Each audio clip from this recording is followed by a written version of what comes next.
మాజీ మంత్రి అంబటి రాంబాబు మీడియాతో మాట్లాడుతున్నారు. లైవ్ లో చూద్దాం. చంద్రబాబు నాయుడు గారికి చిత్తశుద్ధి లేనే లేదు. పోలవరంలో వచ్చేటటువంటి డబ్బుల మీద మాత్రమే ఆయనకి చిత్తశుద్ధి ఉంది అనే విషయాన్ని మరొకసారి గుర్తు చేస్తున్నాను. నేను చెప్పింది కాదు, వారి పార్ట్నర్ గా ఉన్నటువంటి మోడీ గారే అది ఏటీఎం గా ఉపయోగించుకుంటున్నారనేటువంటి మాట చెప్పినటువంటి సందర్భాలు ఉన్నాయని కూడా ఈ సందర్భంగా నేను మనవి చేస్తున్నాను. కాబట్టి ఇప్పటికైనా నేను సవినయంగా చంద్రబాబు నాయుడు గారిని, తెలుగుదేశం పార్టీని, ప్రభుత్వాన్ని రిక్వెస్ట్ చేస్తున్నాను. ప్రజల్లో తీవ్రమైనటువంటి అనుమానాలు ఉన్నాయి. దానికి కారణం మీరే, ఎవరు కాదు. మీరే ఒక లెటర్ రాసి ఆహ్వానింపజేసుకొని మీరే వెళ్ళడం, మీరే మాట్లాడడం, మీరు మాట్లాడిన తర్వాత ఏమో వారు మాట్లాడక ముందే చాలా లీకులు ఇవ్వడం, ఇందాక నేను చెప్పినటువంటి అనేక అనుమానాలు తెలుగు రాష్ట్ర ప్రజల్లో, ముఖ్యంగా ఆంధ్రప్రదేశ్లో ప్రజల్లో తీవ్రమైన నష్టాన్ని చేసేటటువంటి డిమాండ్స్ వారు పెట్టారని, మీరు కొన్ని డిమాండ్స్ను అంగీకరించారనేటువంటి మాటలు పత్రికల్లో వస్తున్నాయి. దీనికి క్లారిఫికేషన్ ఇచ్చుకోవడం మీకు మంచిదని మనవి చేస్తున్నాం. మాకు కాదు, మీకు మంచిది. లేకపోతే మీరు నష్టం చేస్తున్నారు రాష్ట్రానికి అనేటువంటి భావన, రెండు కళ్ళు కాబట్టి రెండింటినీ సమానంగా చూసుకుంటున్నారు, అవసరమైతే మన రాష్ట్రంలో ఉన్న కొన్ని హక్కుల్ని వారి రాష్ట్రానికి ఇస్తారు అనేటువంటి భావన కలిగేటటువంటి అవకాశం ఉన్నది. కాబట్టి సత్వరమే మీరు సమాధానం చెప్పండి. మీరు సమాధానం చెప్పకపోతే ఎవరు అనుకోవాల్సింది వాళ్ళు అనుకుంటారు. తీవ్రంగా మీకే నష్టం ఈ ప్రభుత్వానికి జరుగుతుంది, రాష్ట్రానికి జరుగుతుందని కూడా ఈ సందర్భంగా నేను చెప్పదలుచుకున్నాను. కమిటీ వేశారు. అదేదో పూర్వం ఏదో సినిమా మన టీవీలో వచ్చేది ఋతురాగాలని సీరియల్, ఎన్ని సంవత్సరాలు నడిచిందో అన్ని సంవత్సరాలు నడిచింది. ఈ కమిటీలు కూడా అన్ని సంవత్సరాలు నడుస్తుంది. నేను ఒక మాట చెప్తా. ఆల్రెడీ జగన్మోహన్ రెడ్డి గారు మాట్లాడటం, కేంద్రంతో సిఎస్లతో మీటింగ్ వేయటం, బేడీతో ఒక కమిటీని వేయటం, కొంతవరకు ముందుకు వెళ్ళినాయి. మళ్ళీ వెనకొచ్చారు. మళ్ళీ రేవంత్ రెడ్డి, చంద్రబాబు నాయుడు గారు కూర్చొని మాట్లాడుకోవడం, ఏం జరిగింది ఎవరికి చెప్పకుండా పారిపోయి రావడం. This is not at all correct. ప్రజాస్వామ్యంలో ఇది కరెక్ట్ కాదు. ఒక ముఖ్యమంత్రిగా మీరు చేస్తున్నది కూడా కరెక్ట్ కాదనే విషయాన్ని దయచేసి అర్థం చేసుకోండి. నేను మనవి చేస్తున్నా, ఎమ్మటే క్లారిఫికేషన్ ఇవ్వడం మీకు మంచిది, ప్రజలకు మంచిది.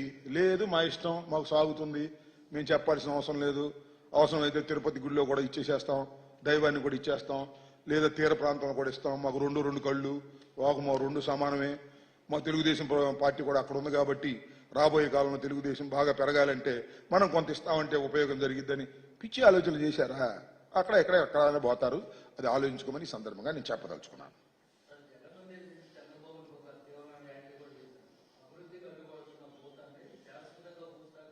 ఇవాళ చంద్రబాబు నాయుడు గారు జగన్మోహన్ రెడ్డి గారి మీద అనేకమైన వ్యాఖ్యలు చేస్తున్నారు. నేను ఇంతకు ముందు కూడా చెప్పా, వ్యక్తిగత హననాన్ని చేసేటటువంటి ప్రయత్నం చేస్తున్నారు. అంటే కారణం ఏంటంటే జగన్మోహన్ రెడ్డి గారు మళ్ళా విజృంభిస్తారు, ఆయనకి ప్రజాదరణ బాగుంది అనేటువంటి ఒక భయంతో చేస్తున్నటువంటి ఈ ఆరోపణలు తప్ప దానిలో నిజాలు లేవు. మేము ఓడిపోయి ఉన్నాం, ఆయన గెలిచున్నాడు కాబట్టి ఏయో చెప్తాడు. ఆయన చెప్పే మాటలన్నీ పెద్దగా పట్టించుకోవాల్సిన అవసరం లేదు. రాబోయే కాలంలో చూస్తాం. ఇచ్చినటువంటి వాగ్దానాలను నెరవేర్చకపోతే సామాన్యుడి గొంతుకై జగన్మోహన్ రెడ్డి గారు విజృంభిస్తారనే విషయాన్ని కూడా నేను మనవి చేస్తున్నా.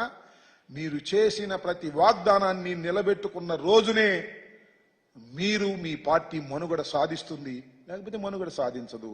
ఇది వాస్తవ రూపం, ఇది రాబోయే కాలం అని చెప్తున్నా.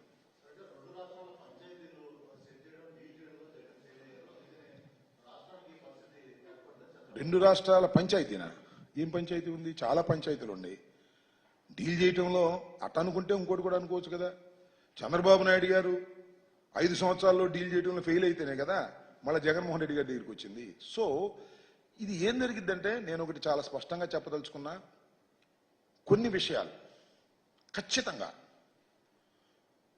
చాలా సీనియర్ అడ్మినిస్ట్రేటర్, చాలా అనుభవం ఉన్న వ్యక్తి, కేంద్రంలో చక్రం తిప్పినటువంటి వ్యక్తి, భారతదేశంలోని సీనియర్ పొలిటీషియన్ అయినటువంటి నారా చంద్రబాబు నాయుడు గారు, ఇవన్నీ ఆయన చెప్పుకుని నేనేం చెప్పేవి కాదు, అట్టర్ ఫెయిల్యూర్ వల్ల ఈ సమస్య వచ్చిందని మనవి చేస్తున్నాం.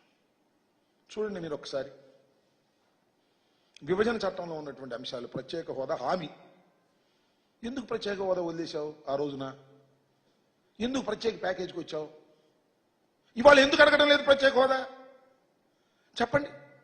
ప్రత్యేక హోదా గురించి నువ్వు నల్ల షర్ట్లు వేసుకుని శాసనసభలో నువ్వు అక్కడ గందరగోళం చేసావు కదా నువ్వు అధికారంలో ఉన్నప్పుడు.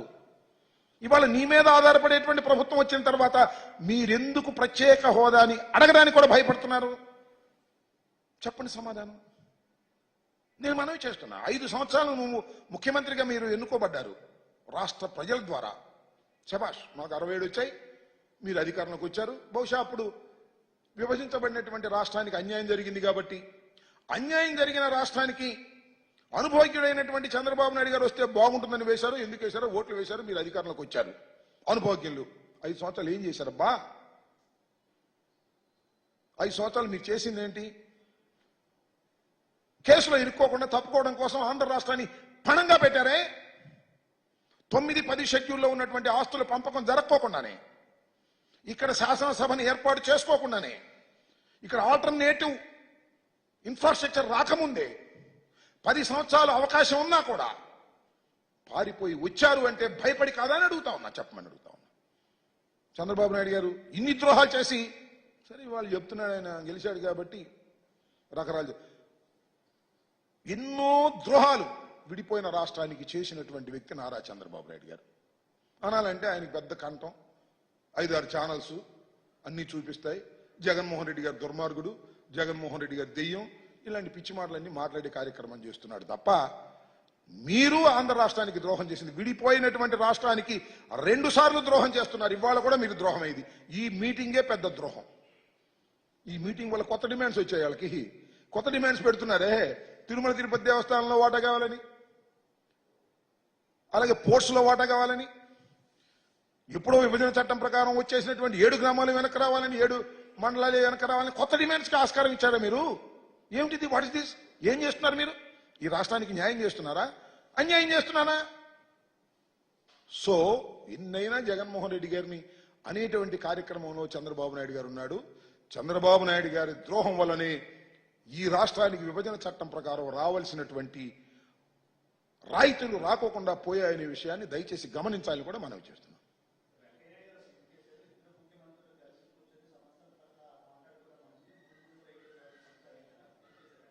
ఏమన్నారు? వెంకయ్యనాయుడు గారు శభాష్, నేను కాదంటలా. 2 ముఖ్యమంత్రులు కలుసుకోవడం, 2 ముఖ్యమంత్రులు చర్చించుకోవడం తప్పని ఎవరన్నారు? చర్చించుకున్న విషయాలను బహిర్గతం చేయకోకుండా రహస్యంగా అట్టిపెట్టడం ధర్మమా? చెప్పాలి కదా ఏదో ఒకటి. మేము ఈ అంశాల గురించి చర్చించుకున్నాం, ఈ అంశాల మీద మేము ఏకాభిప్రాయానికి వచ్చాం, ఈ అంశాలు ఏకాభిప్రాయం రాకపోవడం వల్ల కమిటీ వేశాం అని చెప్పాలి కదా. ఎందుకు చెప్పడం లేదు? ఎందుకు దాస్తున్నారు? రహస్య మీటింగా? మీ వ్యక్తిగత ఏజెండాలు ఏమైనా మాట్లాడుకున్నారా ఏంటి? మరి కారణం చెప్పాలిగా. డిస్క్లోజ్ ఇట్ అని అడుగుతా ఉన్నా. శభాష్, 2 ముఖ్యమంత్రులు రేవంత్ రెడ్డి గారు మన అలాగే చంద్రబాబు నాయుడు గారు కలుసుకోవడం, చర్చించుకోవడం శభాష్, మాకేం అభ్యంతరం లేదు. ఏం చర్చించుకున్నారు చెప్పాలి కదా. చెప్పడం లేదంటే అది పవిత్రమైనటువంటి సమావేశం ఎలా అవుతుంది అనేది నా పాయింట్.